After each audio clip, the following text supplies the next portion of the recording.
Hi friends, எல்லோரும் எப்படி இருக்கீங்க? நாங்கள் கடவுள் கிருபையால் நல்ல சுகமாக இருக்கிறோம். இன்றைக்கி உங்கள் வீட்டில் ஈவினிங் ஸ்நாக்ஸ் என்ன? டீ குடிச்சிட்டிங்களா? நான் இப்போ தான் ஸ்நாக்ஸும் டீமாக வந்து உட்காந்துருக்கேன். இப்போ தான் ஸ்நாக்ஸு நானே வீட்டில் ரெடி பண்ணேன். என்னென்னு தானே பார்க்குறீங்க. வேர்க்கடலை, பச்சை வேர்க்கடலையை காலையிலே ஊற வச்சுட்டேன். அது 5 மணி டீக்கு ரெடியாக இருக்கும். அதை நம்ம வேக வச்சு அதில் என்ன சலாட் சேர்க்கணுமோ, கேரட்டு, வெள்ளரிக்காய் இதெல்லாம் சேர்த்து ஒரு சலாட் மாதிரி செஞ்சு சாப்பிட்றேன். இதில் வந்து ப்ரோட்டீன் அதிகமாக இருக்குது, ரிச் இன் ப்ரோட்டீன். அதனால் இது பிள்ளைகளுக்கு, வீட்டில் இருக்கிறவங்களுக்கு, வயசானவங்களுக்கு, டயபெட்டிக் பேஷண்ட்ஸ்க்கு எல்லாருக்கும் சாப்பிடலாம். டெய்லி சுண்டல், இது மாதிரி கடலை வகை, சிறுபயிறு இது மாதிரி வேக வச்சு சாப்பிட்டோன்னா எல்லாமே ப்ரோட்டீன் அதிகமாக இருக்கிறதுனால ரொம்ப நல்லாயிருக்கும் பார்த்துங்க. அதுவும் சுட சுட ஒரு கப் சாயோடு சாப்பிட்டோன்னா அப்படி ஒரு ரிஃப்ரெஷிங்காக இருக்கும். நீங்களும் ஈவினிங் கடையிலேருந்து வாங்காமல் வீட்டிலையே செய்கிறதுக்கு ட்ரை பண்ணுங்கள் ஃப்ரெண்ட்ஸு. இது எப்படி வேக வச்சு சலாட்லாம் ரெடி பண்ணினேன் அப்படின்னு சொல்லிட்டு பார்க்கலாம் வாங்க. நான் காலையில் வேலையெல்லாம் முடிச்சுட்டு ஒரு 10 மணிக்கு போல் இந்த கடலையை ஊற வச்சேன் பார்த்துடுங்க. சாயங்காலம் ஒரு 4:30 போல் எடுக்கிறப்ப இது மாதிரி இருந்துச்சு. நமக்கு வீட்டில் எத்தனை பேர் இருக்கோ அதுக்கு தக்கன எடுத்து ஊற வச்சுக்கலாம். இது எங்கள் 2 பேருக்காக நான் ஊற வச்சது. இப்போ வந்து கலர் எப்படி இருந்துச்சு, அதில் உள்ள எல்லா எசன்ஸும் இறங்கி கலர் வந்து டிஃப்ரெண்ட்டாக இருந்துச்சு. அதனால் அந்த தண்ணியை ஊற்றி நல்லா கழுகிட்டு வேறு தண்ணி ஊற்றி உப்பு தேவையான அளவு போட்டு கொதிக்க வச்சுருக்கேன். இப்போ நல்லா கொதித்து வெந்துட்டுருக்கு. இது வேகிறதுக்குள்ளாடி நம்ம சலாடு என்னெல்லாம் கட் பண்ணணுமோ அதெல்லாம் கட் பண்ணி வச்சுக்கலாம். நான் அதுக்காக வெள்ளரிக்காய், கேரட்டு, சின்ன வெங்காயம் இவ்வளவும் எடுத்துருக்குறேன். வெள்ளரிக்காயும் தோல் சீவி எடுத்துக்கணும், கேரட்டையும் தோல் சீவி எடுத்துக்கணும். எடுத்துட்டு நல்லா குட்டி குட்டியாக நறுக்கணும். நல்லா கழுகிட்டு பாருங்கள், இது 5-6 நாள் ஆன கேரட்டு ஃப்ரிட்ஜிலேருந்து எடுத்தது. அதனால் அதில் வேண்டாத பாகையெல்லாம் வெட்டி தள்ளிட்டு எடுத்துட வேண்டியது தான். இது வெள்ளரிக்காய். இப்போ வாங்கினா ஃப்ரெஷ்ஷான வெள்ளரிக்காய் தான் கடையிலேருந்து வாங்கிட்டு வந்தேன்.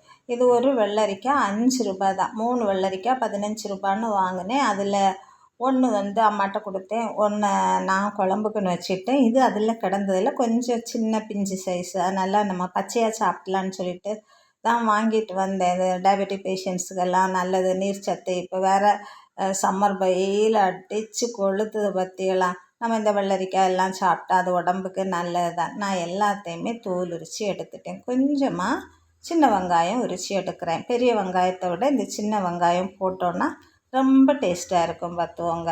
இதையும் நல்லா உரித்து கழுவி எடுத்துட வேண்டியதான். நிறைய வேணும்னு இல்லை, கொஞ்சம். எப்போவுமே எங்கள் வீட்டில் பிள்ளைன்னா சரி, எல்லாருனாலும் சரி, இந்த மாதிரி கடலை வகையெல்லாம் அவிச்சு சாப்பிட்டோன்னா இந்த சின்ன வெங்காயம் சேர்த்துக்குவோம். சின்ன வெங்காயம் இல்லாட்டி பெரிய வெங்காயம் சேர்ப்போம், வேறு வழி இல்லையே.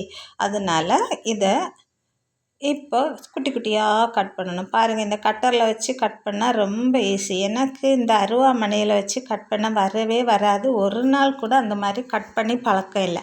அப்படி இல்லையா, கட்டரை எடுக்காண்டா கொஞ்சமாக போதும், நான் கையில் வச்சே கட் பண்ணிடுவோம். எங்கள் கன்னியாகுமரி சைடுக்காரங்க நிறைய பேர் கையில் கட் பண்ணி தான் பழக்கம். மலையாளிஸும் அந்த மாதிரி தான் பண்ணுவாங்க. கேரளா சைடு எல்லாருமே கையில், பின்ன அவங்க ஒரு ஃபிங்கர் க்ளவுஸ் எல்லாம் போட்டு கட் பண்ணுவாங்க.